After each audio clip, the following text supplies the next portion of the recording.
यामुरुहुम बिलमारूफ व यनहाहुम अनिल मुनकर, वो उन्हें नेकी का हुक्म करेंगे, वो बुराई से रोकेंगे। ये बात मैंने क्यों कही ये इतनी तफसील से?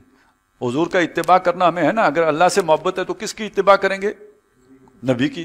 तो नबी की इत्तिबा किन उमूर में करेंगे? जो अल्लाह को पसंद है ना सबसे ज्यादा, वो पहले करने चाहिए ना।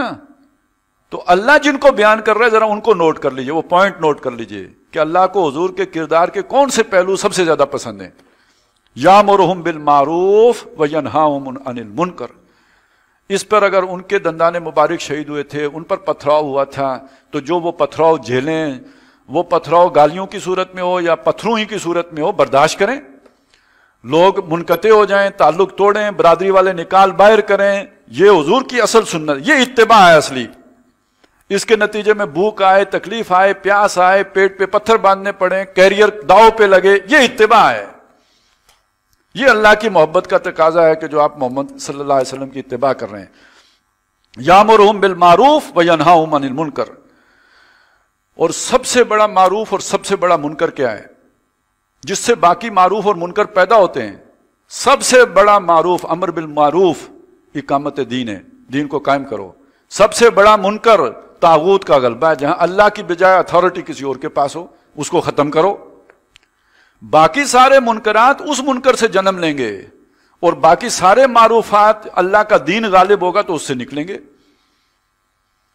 तो यामुरुहुम बिल मारूफ व यनहाहुम अनिल मुनकर व युहिल्लु लहुमुत तय्यबात व युहर्रिमु अलैहिमुल खबाइस। वो उनके लिए तमाम पाकीज़ा चीजें हलाल करता है और तमाम खबीस चीजें जो इंसानों के लिए मज़रत का बायस है, नुकसान दें, वो हराम करते हैं।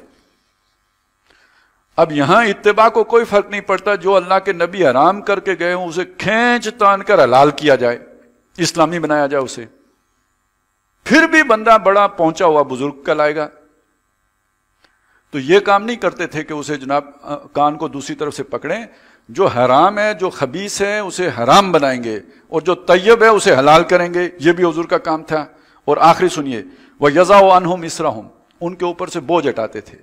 इसर उस बोझ को कहते हैं जिसके नीचे बंदा दब के मर जाए, उठ ना सके जिस बोझ को लेकर। हमल वो बोझ है जिसे लेके आप चल सकें, इसर वो बोझ है जिसके नीचे दब जाएं। वो कौन से बोझ हैं? ये माशरे के रवाज, रसूमात। अब आप सुनते हैं ना, मरना भी मुश्किल हो गया है, मरने के लिए भी खर्चा चाहिए ना, तो मजदूर मर गया तो कैसे दफनाएगा कोई?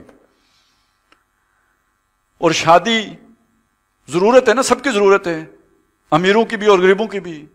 और उसके साथ जो रवाज आ गए हैं उसके नीचे इंसानियत दब गई या नहीं दब गई? जिसकी 3 बच्चियां वो दबा हुआ है या नहीं दबा हुआ है? यज़अउ अन्हुम इसरहुम, उनके ये बोझ हटाएंगे। और ये जो रियासतें आज हैं दुनिया में, जो कहते हैं मां जैसी, ये फुफ्फा कुटनी है, ये मां जैसी हैं जो इतने टैक्स लगा देती हैं कि बंदा उसके नीचे दब के रह जाता है। आप अंदाजा लगाएं, इस दौर में एक मजदूर सारा दिन काम करके 9 घंटे 8 घंटे 800 या 900 रुपया दिहाड़ी लेके गया और उसने जाके माचिस की डिबिया खरीदी, उस पर भी टैक्स दिया, और उस टैक्स से बाद चले माचिस की डिबिया पे कितना आपको थोड़ा ही लगेगा, लेकिन ये कतरा कतरा जमा होकर जो दरिया बनेगा तो कोई डीसी एसी या याशी करता नजर आएगा ना आपको। ये निजाम है आपका। तो बाकी जिनका नाम नहीं लिया जा सकता वो तो आप खुद समझ लें, जिसका लिया जा सकता है वो मैंने ले लिया। लेकिन ये सोचें कि उनके पास ये दौलत आती कहां से है? ये इन गरीबों का खून निचोड़ के आती है। तो ये बोझ हटाए हैं लोगों के ऊपर से मोहम्मद रसूलुल्लाह ने सल्लल्लाहु अलैहि वसल्लम, और ये अल्लाह को ये बात बहुत पसंद है। 3 ही तो कैरेक्टरिस्टिक्स हैं जो बयान किए हैं, अमर बिल मारूफ नही अनिल मुनकर, युहर्रिमु युहिल्लु लहुमुत तय्यबात व युहर्रिमु अलैहिमुल खबाइस, यज़अउ अन्हुम इसरहुम वल अगलाल अल्लती कानत अलैहिम।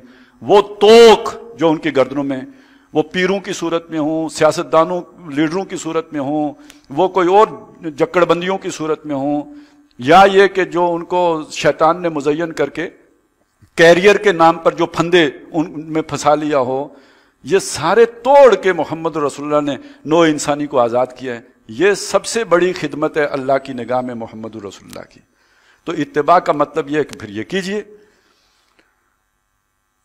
तो फल्लज़ीना आमनू बिही, तो जो उस रसूल नबी उम्मी पर ईमान लाएंगे, व अज़्ज़रूहु, اور ان کی توقیر کریں گے، ان کی تعظیم کریں گے، ان کا ادب و احترام ملحوظ رکھیں گے. وَنَصَرُوهُ، یہ کام اکیلا نہیں ہو سکتا. آپ وہ بوجھ ہٹا دیں، آپ لوگوں کے توق کھول دیں، آپ جو حرام کو ختم کر دیں اور حلال کو جاری کر دیں، اس کے لیے نصرت چاہیے. آپ امر بالمعروف دین قائم کریں، آپ نہی عن المنکر باطل کا بھیجا نکال دیں، اس کے لیے نصرت چاہیے، اس کے لیے ساتھی چاہیے، اس کے لیے مددگار چاہیے. تو جس نے اس رسول نبی امی کی اتباع اختیار کی، اس نے اس کی مدد بھی کرنی ہے. وَنَصَرُوهُ وَاتَّبَعُوا النُّورَ الَّذِي أُنزِلَ مَعَهُ، اور جنہوں نے اس نور کی پیروی کی جو ان رسول نبی امی کے ساتھ اتارا گیا، یعنی قرآن مجید. 4 کام جس نے کیے وہ اس نبی کا امتی ہے، اصلی والا، حقیقی والا، سچا، پکا اور کھرا اللہ کی نظر میں. یہ 4 کام کیے بغیر باقی وہ امتی ہیں جو نام کے امتی ہیں،